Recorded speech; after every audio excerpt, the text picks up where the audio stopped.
Okay. So we've got a very exciting speaker up next. Have you used BlaBlaCar before? No. Anyone used BlaBlaCar here? All right, quite many. And for you who haven't used it, go ahead and use it. Do you know the blah blah and blah blah? I think we'll leave Shana to explain that. But it's a really amazing. I saw a video, and this video, it was about this short video they created about like how amazing it is to take a journey in a BlaBlaCar, where you have someone, a law enforcement guy, someone who consumes drugs, and someone who's about going to some other festival, all in one car, going to one destination. It was really amazing. I will share that video if I'll find it, but it's amazing. Shana is the country manager of the BlaBlaCar. Thank you for coming, and looking forward to your presentation. Great. Thanks. Just need the... Got the clicker? Yeah, the clicker is here. Awesome. Perfect. All right, thanks. So good afternoon, everybody. So actually, good crowd. Thanks for using BlaBlaCar, and those who haven't, you should really try. But today, I'm not gonna explain what we're doing because I was assuming that you all already knew. What I'm gonna talk to you about is how we are entering the trust age and the research we have conducted. Let me first try. All right. Together with NYU Stern and with sharing economy specialist Arun Sundararajam. So basically, before I'm going to give you all the amazing insights that we got in May, let's first take a step back and see, start from scratch and talk about trust. Because the main question we should actually ask is, why does trust matter? And the thing is that actually trust is the invisible bond of all human interactions. If you think of it, if there wouldn't be trust, there wouldn't really be a collaboration, hence no economy. So if you think yourself like, who do I actually trust? So you actually trust people who you think are reliable enough to interact with. So that could be your family, that could be your friends, your neighbors, your colleagues, maybe your friends of friends, but let's say that that's where it stops. So trust is pretty limited when you think of reach, and actually takes a lot of time to build. So here we have an example of Joe and Mary. And Joe and Mary, they don't know each other. And so we're going to see how they're going to build up trust. And so the way they've been building up trust is by having several one-on-one interactions. And you see that per interaction, the trust is growing. But at the end of the ride, even though there's a lot of trust between Joe and Mary, it's still limited to their relationship. So if we really take a step back, interpersonal trust never went further than your family and communities. And as said, like in many studies, the max number of stable relationships you can have is 150. And actually, I already think that's quite a lot, but maybe I'm just a social here. So anyway, it's not really big enough to, like, let's say, build entire the economy, etc., etc. So we had no other choice, and not we BlaBlaCar, but let's say the world as such, than starting to build trust proxies. And we all know them. It's governments, it's institutions. And so what they've been building together are just like guidelines of how we should interact, how we should build a society. And so this combination of regulation, supported by financial and legal institutions, made it happen that we could have like interactions beyond our close communities. So it pretty much helped the economy grow. But you probably know. But what's really important as well nowadays, and I actually already heard a very interesting presentation around that, but that's a brand. Because brands nowadays are really important. When we go back in the past, I might not even have been there, but like there were like small local shops, and it was really like for the village around you. And then we started to establish brands, and because we have brands now, we enable big corporates which can push like values and also create credibility towards people. And this way they can also interact with like a bigger population and like several target groups. So if you would go back to like the history, like your family, your friends, it's just a one-on-one interaction. And then when we started creating these proxies, we had a one-to-many interaction. But actually, that's not what I'm aiming for. So what we're talking about here in the trust age is that thanks to internet connectivity nowadays, we managed to accelerate trust. So if you go back to Mary and Joe, so you can see that Joe, he has multiple interactions with different people. And this way, he has accumulated his trust capital. And so from the first time when Mary meets Joe, there's already, this capital was already accumulated, and she can just use this as like a standard. And this way, she's like really building the same relationship, or let's say trust, in a way faster, just way faster actually. So actually, and disrupting is really the nice word, we all love to use it, so do we. So we managed to disrupt, or not we, like BlaBlaCar, but in general, in reach and time. Going from like this kind of interactions towards this. And so that's going from like one to many, from the proxies, to many interactions.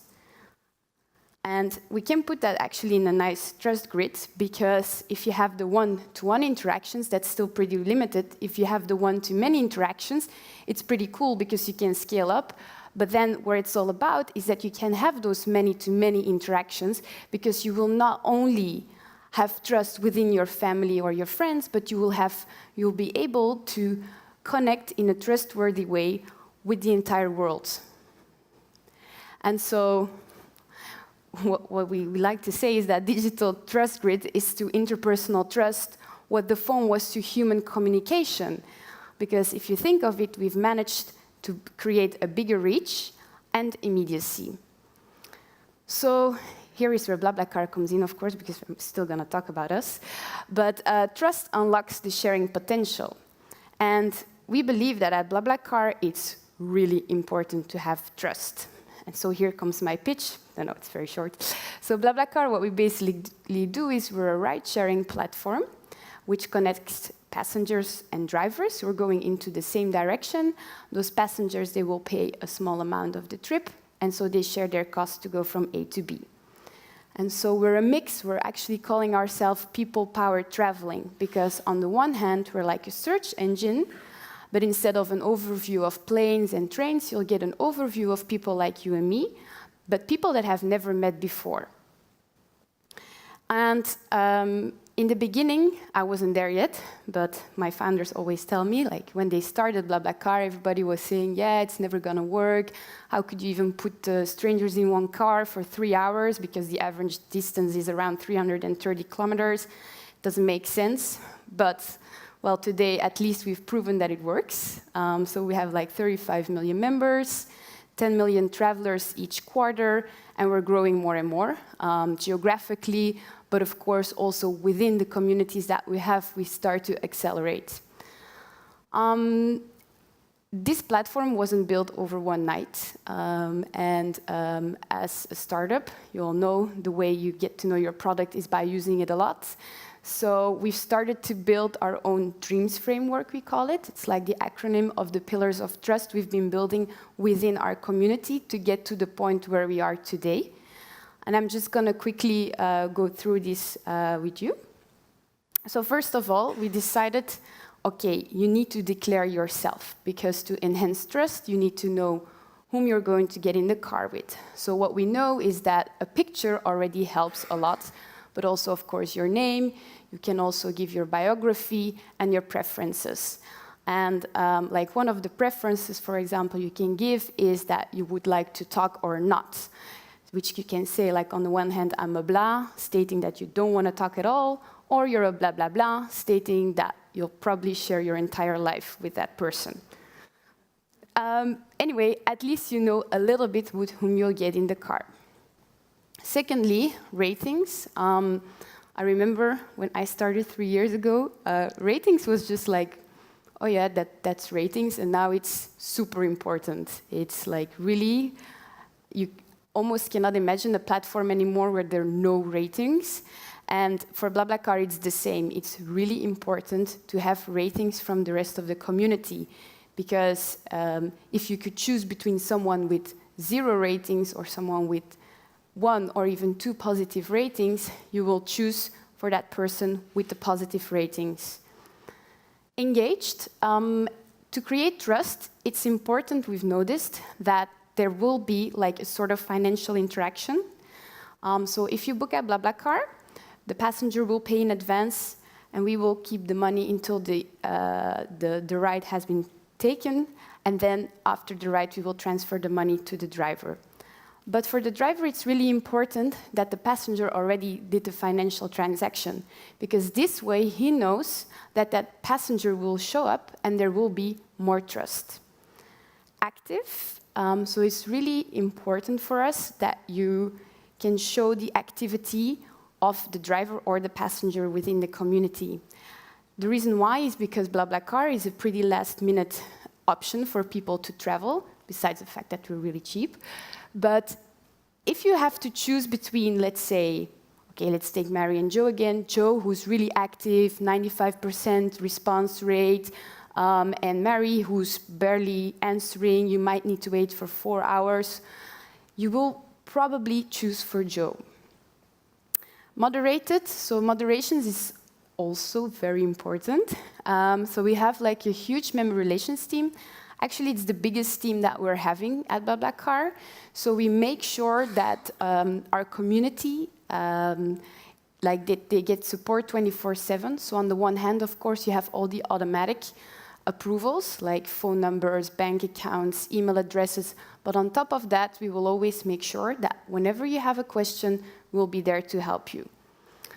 Social, yes, people really value that you connect yourself with other social networks, such as Facebook or LinkedIn, because on the one hand, it gives the feeling that you're really interacting with a human. On the other hand, it can also show that maybe you have mutual friends or you have like a mutual interest, and this will connect people. So after building this framework and using it for a few years, we decided that it was necessary to understand how much trust is there in the BlaBlaCar community nowadays. So we conducted a survey, and we sent it to 18,000 BlaBlaCar users in 11 countries. And the question, of course, we've asked them many questions, but the main question we've asked them was, rank from 0 to 5 the level of trust you have in your family, friends, colleague, neighbor, social media contacts. We accumulated the people who gave 4 and 5 out of 5, as we considered it as highly trustworthy. And so these are the results. So as you can see, family has the highest score, but social media contacts is pretty low. And we asked the question to our members, okay, so if you have someone with a full BlaBlaCar profile based on our dreams framework, how much would you give them? And so my question for you is, where do you think they would rank? Would it be between family and friends? You can raise your hand. Between friends and colleagues? Between colleagues and neighbors? Neighbor and social media contact? So it's between friends and colleagues. And this is really impressive.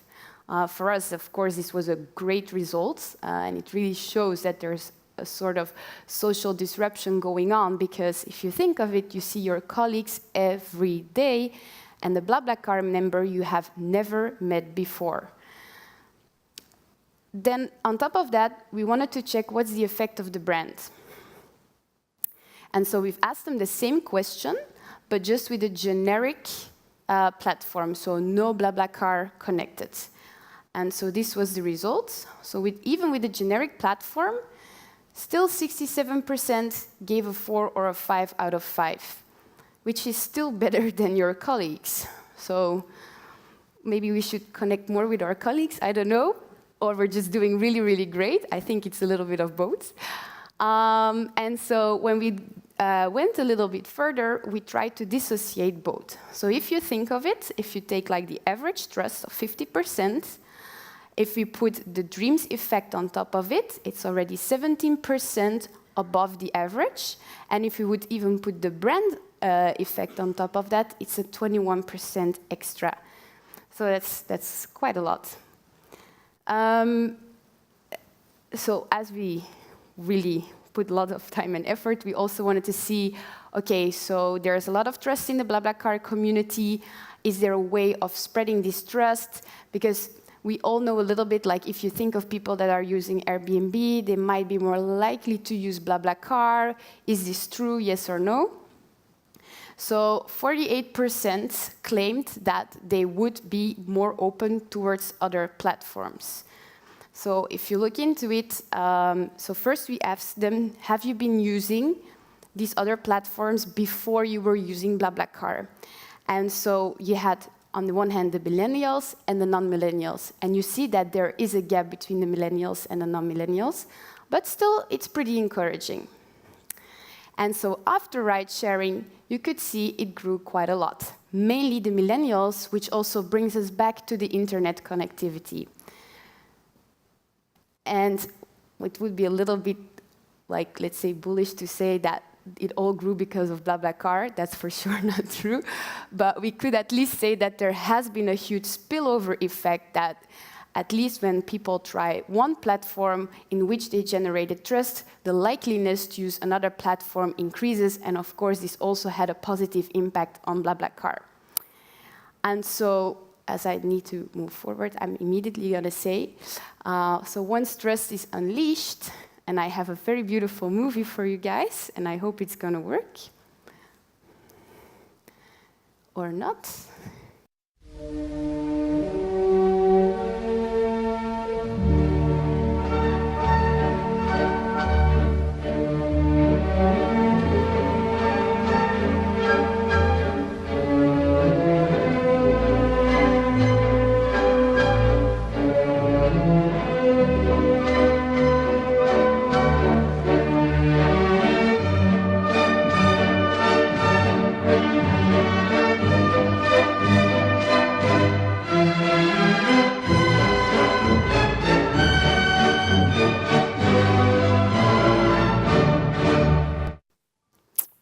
And that's it. Thank you.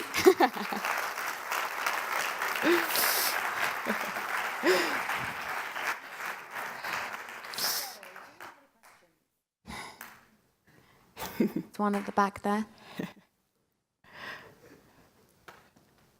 Thank you for the talk. I've done some research on trust before in e-commerce, and I know that trust is a very fragile thing. So it takes quite some time to build, but it only takes one incident, to break. So I'm wondering, how do you prepare in BlaBlaCar for that incident, God forbid? Yeah, that's a good question. So first of all, you know how many rides we're doing, so we also need to be aware that when an incident happens, statistically, it can happen. So that's one thing. Secondly, I think that we've been pretty well in managing incidents through our member relations support in a way that we've tried to implement as many, let's say, tools to make sure that we don't end in an incident, let's say. If we have an incident, we try to react as good as we can and to support the community. And I think that what we should keep in mind is that BlaBlaCar is a platform who tries to facilitate in a way. So I think that there's not a lot we can do besides educating the community, of course, and supporting if need be. Great. Gentleman right there, can you give a microphone? Oh, here we go. You get it in a second. Thank you. I have a question on the diversity of your BlaBlaCar users. Yeah. Because when I hear you talk about trust, the dream framework, which is very interesting in C, but in fact you're offering people a lot of chances and a lot of security by looking for resemblance in the people they take into their car. And I'm wondering, do you have any data on people, for example, welcoming other socioeconomic profiles into their cars or something? Because using the Dream framework could have a very perverse effect, mainly keeping everybody in crowd. Yes, I think that's a very good question. I think, for example, one of the discussions we had was on LinkedIn connection. And there we had like lots of discussions like, yeah, what does it bring? And is it that at some point the fireman can get into a car with, I don't know what, you know, like that. Those are questions we need to ask ourselves. But on the other hand, it's important that we can build like a profile. And as far as I'm aware, but I don't have the data on it, BlaBlaCar users in general are very open-minded people. I've been in the car with like almost all nationalities. And I think that it might get to a point when we become more mainstream that maybe there might be less diversity, I can't say. But up to now, I can say that every time I walked into a car, I've ended up with at least 2 or 3 different nationalities and backgrounds, and people are like really open-minded. So I hope that we will keep this tendency and that BlaBlaCar can really stand for diversity, because if you look into Belgium or the Netherlands, our focus is cross-border routes, is going like from Brussels to Paris. So chances are super likely you will end in the car with a French tourist or with like even Americans going backpacking through Amsterdam. So actually it's pretty diverse, and sometimes people are even looking for it, like the diversity and to be like open-minded. Great. Okay, thanks, Shana. Thank you so much. This is for you. Thanks for coming. Thanks. You're welcome. Awesome. Thanks. All right.